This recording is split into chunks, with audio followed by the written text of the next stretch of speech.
Hey everyone. So for our next topic, we're going to be looking at states of matter and energy. And this is kind of an expansion on the elementary school level states of matter understanding that we have. We have solids, liquids, and gases, and what that really means.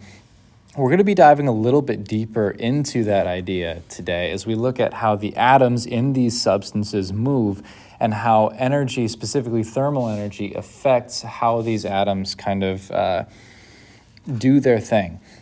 So I want to give you kind of an example right here. In this image, and I've got it in class, it's a moving image. This is a piece of the space shuttle's heat shield. And the job of the heat shield is to stop the space shuttle from melting as it re-enters Earth's atmosphere.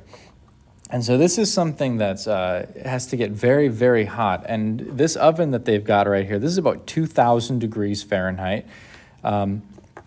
And which normally would just kind of like disintegrate you if you were to touch something that was 2,000 degrees. It's extremely hot. But when they take these pieces of the heat shield out, you can actually pick them up with their hands even though they are 2,000 degrees. And that's because these particles are made, or these heat shield chunks are made of specific types of particles that will hold thermal energy in place. They hold heat and they don't release it in the way that you would think. And the reason that I put this out there, and I have to kind of start with this, is because it tells us that our kind of understanding of heat is really, really simple, and it can get a little bit more complex. And so we're going to start by talking about just our three states of matter, and then we'll kind of build on it from there. So beginning with our three states of matter, we have solids, liquids, and gases. And these are the three main states of matter, or the three dominant states of matter. There are other ones. You've got things like plasmas, non-Newtonian fluids, etc. But like 99% of materials that you're going to run into on planet Earth fit comfortably into solids, liquids, and gases. And the only difference between solids, liquids, and gases is the amount of thermal energy that each one of these materials has. So just kind of establishing what we've got, solids is a very, very low energy position. I've got kind of a medium energy position in liquids, medium energy, and then gases is going to be my high energy. And so really the only difference between, let's say I've got water. If I go from ice as a solid to liquid water as a as a liquid, obviously, and then steam as a gas, the only thing that I've had to do to transition that between the three states of matter is I have to change the thermal energy of the compound, or I have to change the thermal energy of the water. And so what we're going to be doing is we're taking these three states of matter and we're going to zoom in and we're going to specifically look at how the individual atoms or molecules move in these situations.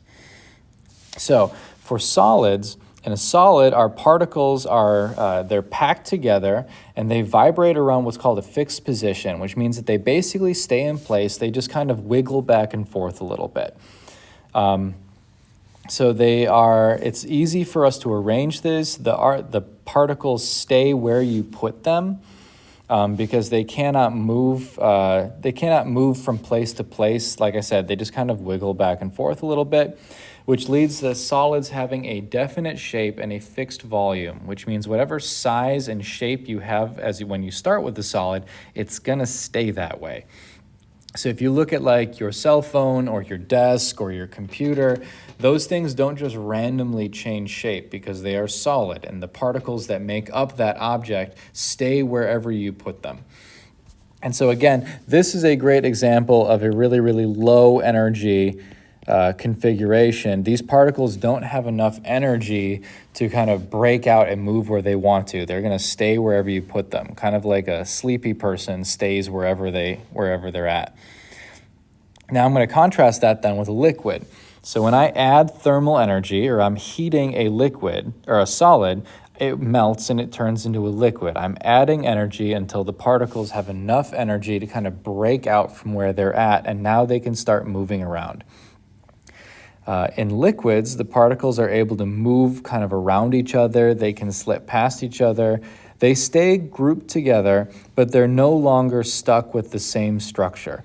So our liquids are going to have do not have a definite shape, They are able to change their shape, but they do have a fixed volume. The amount of liquid that you have, or the amount of space that that liquid takes up, is not going to change.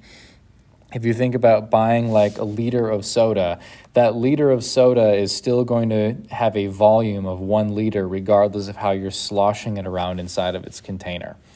And this, again, is our medium energy kind of configuration.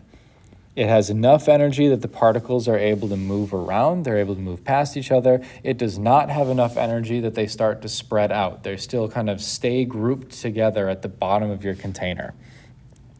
Because if we add any more energy and we keep adding energy to a liquid, eventually we get to a gas. So when liquids are heated, they will either evaporate or they will boil, and those are two different ideas, to form a gas. In a gas, the particles are moving around extremely quickly. They are fast, kind of moving back and forth, and they finally have enough energy that they can actually spread out. So they are much further apart than with a liquid, and they will take up whatever shape or volume of the container that it has. So think about like a balloon as you're blowing it up. The air that you put into there is going to gradually kind of shape that balloon, and if you squeeze one end of the balloon, it's going to just simply change the shape of the entire balloon because the particles will move around. So gases are our high energy configuration. High energy, there we go. And this is going to be when we kind of have as much energy as possible. Think about like a group of extremely hyper people, how they literally bounce off the walls. That's what gases are doing. They just simply zip around until they run into the side of something and then they change direction. So here's kind of a summary table that I'd like you guys to do in your notes. Just answer which each of the empty boxes over here, you can answer yes or no. So for instance, do solids have a definite shape? The answer for that one is yes. Do liquids have a definite shape? The answer is no. Do gases have a definite shape? The answer is no. Go ahead, pause the video, take a moment, and complete this table in your notes, please.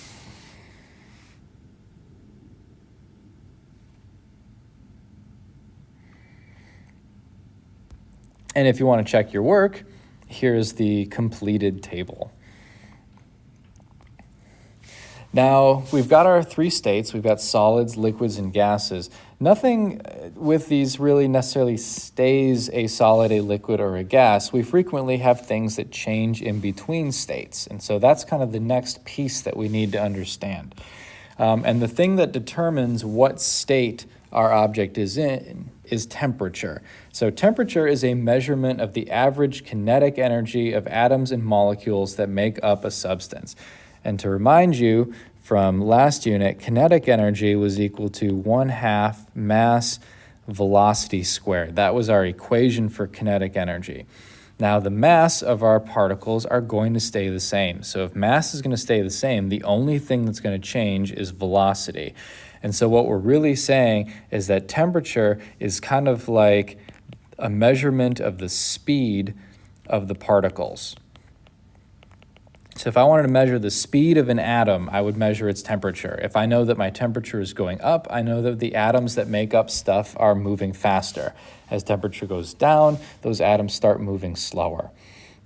So it's all about that kinetic energy. So temperature or thermal energy is really just a measurement of particle speed.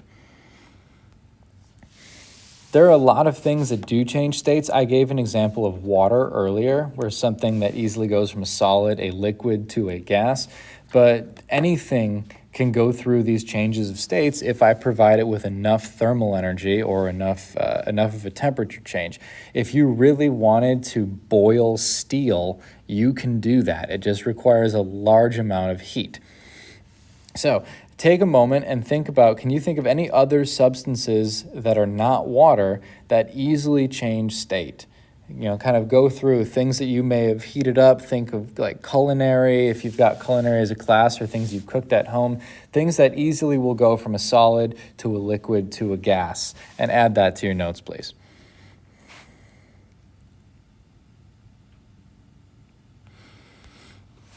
So there are 4 different changes of states that you will need to be aware of for this class. There are a couple of other ones that kind of cheat the system a little bit. But if I'm going from a solid to a liquid, think of like an ice cube going to become liquid water, we call that process melting. So this would be melting. If I'm going from a liquid to a gas, and again, I'll go ahead and I'll label these. So this is my solid, here's my liquid,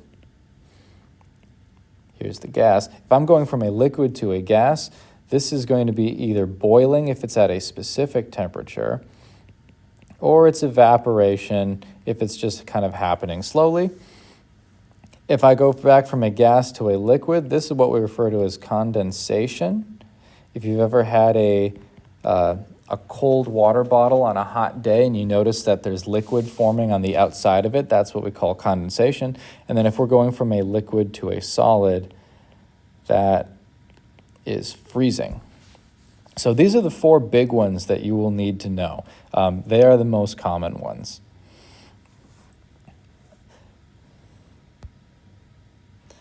And I will allow you to skip that one. The last kind of subject that you need to know then is the difference between boiling and evaporation. So at a given pressure, and there is a specific temperature at which a liquid cannot stay a liquid. If I add any more energy to it, the particles will have enough energy that they can start to spread out and they turn into a gas. This is called the boiling point. So there's a specific point at which water boils, for instance, if I'm going to use water.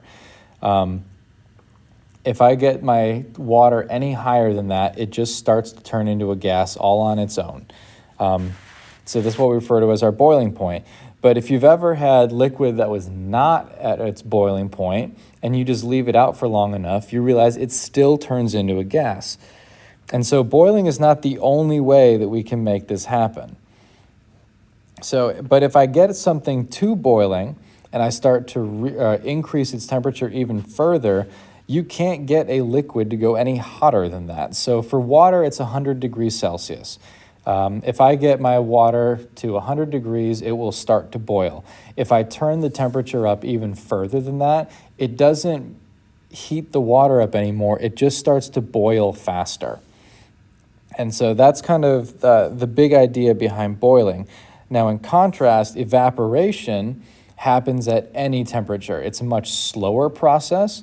And basically what happens is a couple particles will get more energy than the others, and those are the ones that have enough energy to escape. This happens only at the surface of a liquid, and it happens really slowly. So if you were to leave a cup of water out kind of overnight, you'll notice when you come back there's a little bit less water in that cup. That's because some of it evaporated. Some of those particles had enough energy that they were able to just kind of get up and leave. And so that's the major difference between boiling and evaporation. Boiling happens at a specific temperature. Evaporation happens at every temperature. So do a quick little compare and contrast for boiling and evaporation. You can even use my previous statement if you want to, and then that will complete the notes. Thank you.